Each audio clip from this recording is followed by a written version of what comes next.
The ransom note was longer than most kidnappers ever dare to write. Tonight, you'll see why investigators believe it wasn't written by a stranger at all. 3 pages, a strange dollar amount, and one phrase that points to someone inside that house.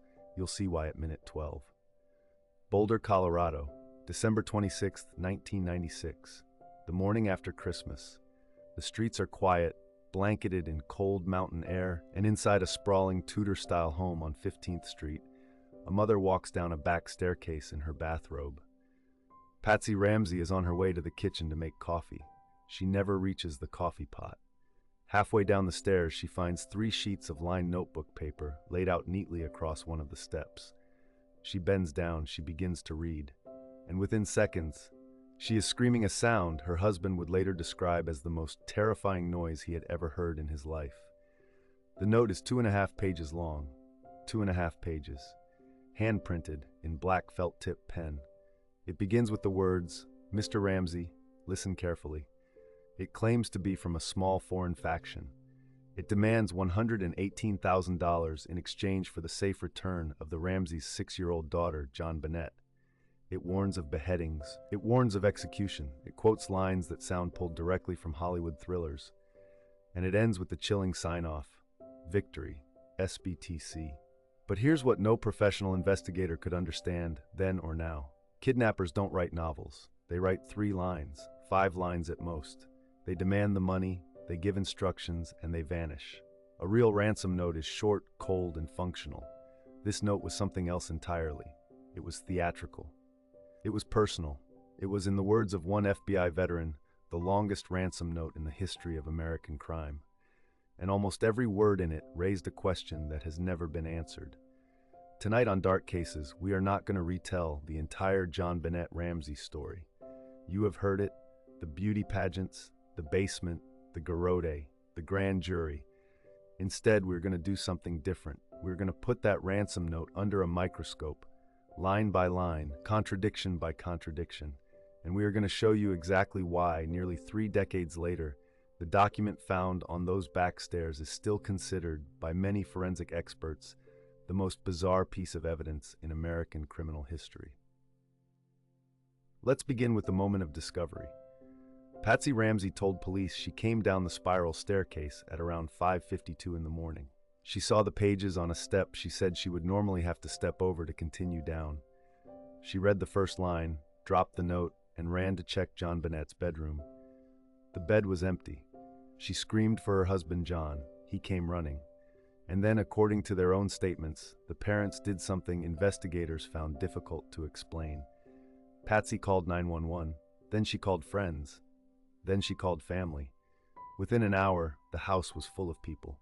Friends, a pastor, a victim's advocate. The crime scene, if it ever was a crime scene, was contaminated within minutes. The ransom note explicitly warned the parents not to call the police, not to call anyone. It said, and I quote, "Speaking to anyone about your situation, such as police, FBI, etc., will result in your daughter being beheaded." And yet the first thing Patsy Ramsey did was call the police. Now you can interpret that 2 ways. Either she panicked, as any mother would, or she knew, on some level, that there was no kidnapper out there to defy. There was no one watching the phones. There was no foreign faction. We will come back to that. Let's talk about the paper itself. Detectives quickly determined something extraordinary. The notebook the ransom note had been written on was not brought into the house by an intruder. It came from inside the house. It belonged to Patsy Ramsey.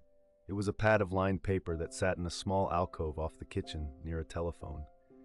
And here is where it gets stranger.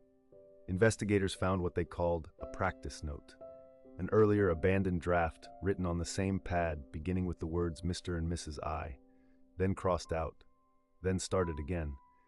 Whoever wrote that ransom note didn't just use the family's paper.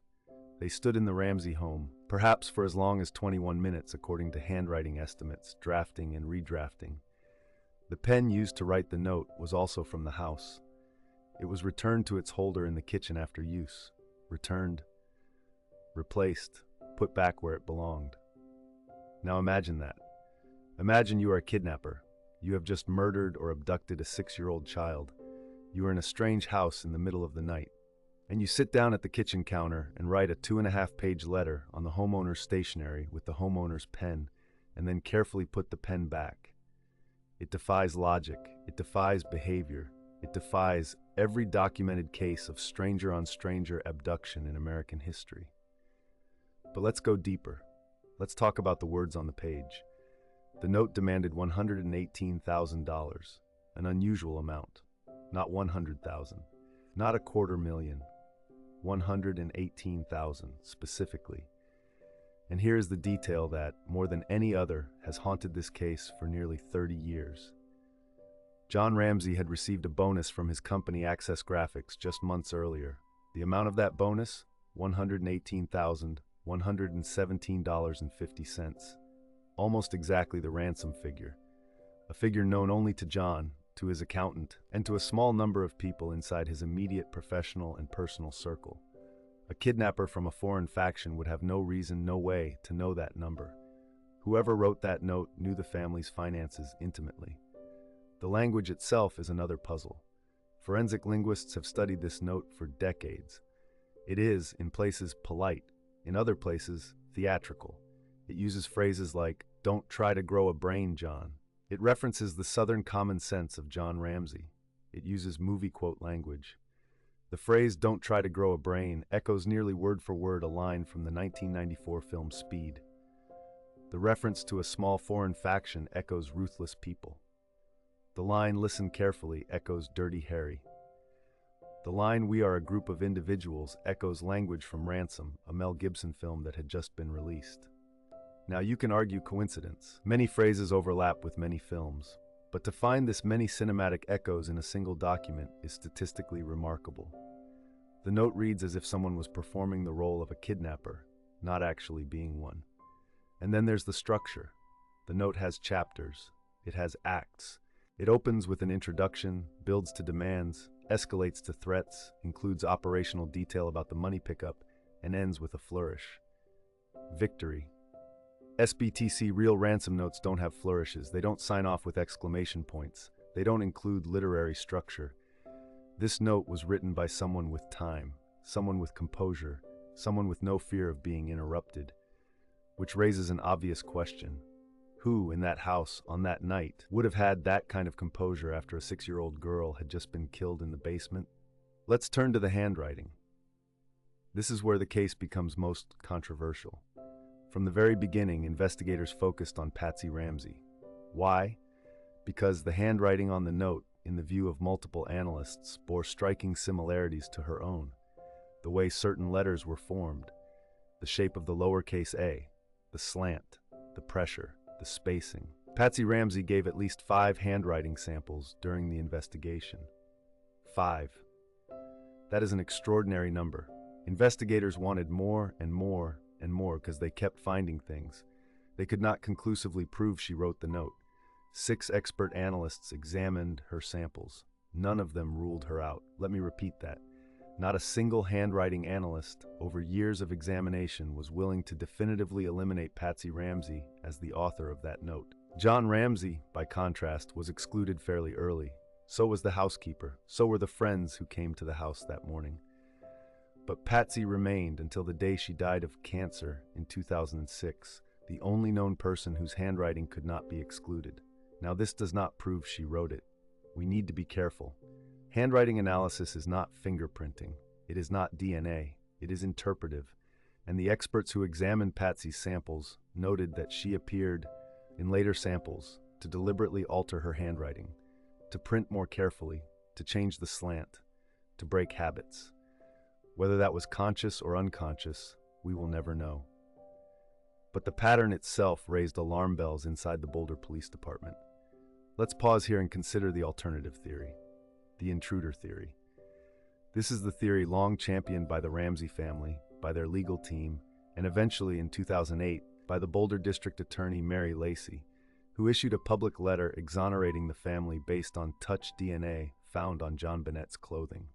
Under the intruder theory, a stranger entered the home, possibly through a broken basement window, hid in the house, murdered JonBenét, and then sat down and wrote the ransom note.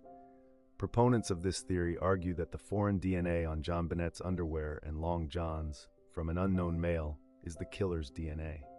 And they argue that the ransom note, however bizarre, was written by that intruder. But the intruder theory has to answer the questions we have just laid out. Why would an intruder spend 20 minutes writing a ransom note inside the house? Why use the family's own notebook? Why pick a dollar figure matching John Ramsey's secret bonus? Why quote movies? Why threaten beheading and then leave the child in the basement? Why never collect the ransom? Why write a ransom demand at all if the child was already dead when the note was written, which forensic timelines suggest she was? These are not minor inconsistencies. These are foundational problems with the intruder narrative. And this is where the note becomes its own suspect. Because investigators began to ask a darker question. What if the note was not written before the crime as a kidnapping plan? What if it was written after something terrible happened in that house? After a 6-year-old beauty queen ended up dead in a basement wine cellar with a garrote made from a paintbrush handle around her neck and a skull fracture 8.5 inches across. What if the note was staging? A panicked, theatrical attempt to redirect the investigation away from the house and toward an outside threat that never existed. This is the theory that the original lead detective on the case, Steve Thomas, came to believe. Thomas resigned from the Boulder Police Department in 1998 and wrote a book in 2000 outlining his conviction that Patsy Ramsey had written the note in the early hours of December 26th after a tragic incident inside the home. He pointed to the practice note, the household paper, the household pen, the specific dollar amount, the cinematic language, the cleaning of certain areas, the behavior of the parents in the hours that followed. He was not alone. Lou Smith, an experienced detective who joined the investigation later, came to the opposite conclusion. He believed an intruder did it. Smith and Thomas became in many ways the two faces of the case, locked in opposing certainty. The grand jury convened in 1999. For 13 months, 12 citizens of Boulder, Colorado, reviewed evidence in secret. Witnesses came and went. Documents were examined. And in October of 1999, the grand jury did something most of the public did not learn about until 2013. They voted to indict John and Patsy Ramsey, not for murder, but for child abuse resulting in death and for being accessories to a crime against their daughter. The district attorney at the time, Alex Hunter, refused to sign the indictment. He stated publicly that he did not believe he could prove the case beyond a reasonable doubt, so the indictment was buried, sealed, and for 14 years, no one outside that jury room knew it existed. What changed in 2008? Touch DNA. Advances in forensic technology allowed investigators to extract genetic material from the waistband of JonBenét's clothing. They found a small amount of male DNA. It did not match John Ramsey. It did not match Burke Ramsey, JonBenét's older brother. It did not match any known suspect. The Boulder DA at the time, Mary Lacey, used this finding to issue a public apology to the Ramsey family. But many investigators have since questioned the significance of that DNA. Touch DNA can be transferred in countless ways, from factory workers, from store handlers, from laundering.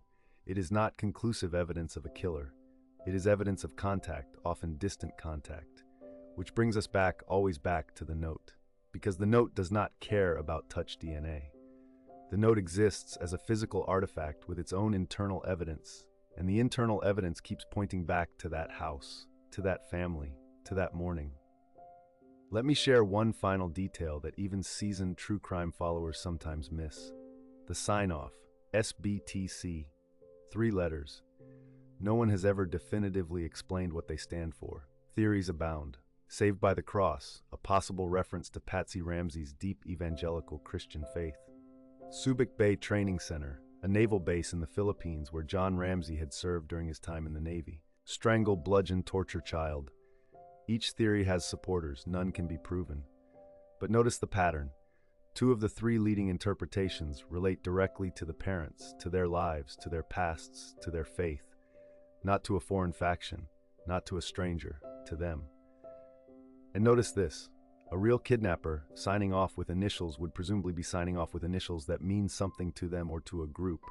A signature, a statement. Why would a foreign faction sign off with letters that happen to align so precisely with the personal history of the victim's father and the religious faith of the victim's mother. Coincidence is possible, but coincidence in a case like this starts to feel like camouflage. Nearly 3 decades have passed. JonBenét would have been in her 30s. Her mother, Patsy, died in 2006 without ever facing charges. Her father, John, remarried and has consistently maintained that an intruder killed his daughter. The Boulder Police Department reopened the case in 2009. They continue to receive tips. They continue to test DNA. They continue to receive letters from people claiming to know who wrote the note. And still, the note sits in evidence, 2.5 yellow pages of black felt tip ink, refusing to give up its author. Because here is what makes this case unforgettable. It is not the pageant photos. It is not the celebrity tabloid coverage. It is not even the brutality of the crime, terrible as it was. It is the document. The fact that someone, on that night, in that house, sat down with steady hands and composed a piece of fiction long enough to fill 3 pages. Someone who had time, someone who had access, someone who knew the family, someone who decades later still has not been named. And every time you read that note, every time investigators read that note, the same uncomfortable feeling returns. The feeling that the answer is not hidden in some distant city, or some unknown intruder, or some foreign faction. The feeling that the answer is right there on the page, written perhaps in handwriting that someone tried very hard to disguise, written in a house where a little girl had just lost her life, written by someone who, even 30 years later, has never been forced to explain a single word. If this case still haunts you the way it haunts us, subscribe to Dark Cases. Every week, we open another file the world tried to close. Hit the bell so you don't miss the next investigation. And if you have your own theory about who wrote that note, tell us in the comments. We read every one.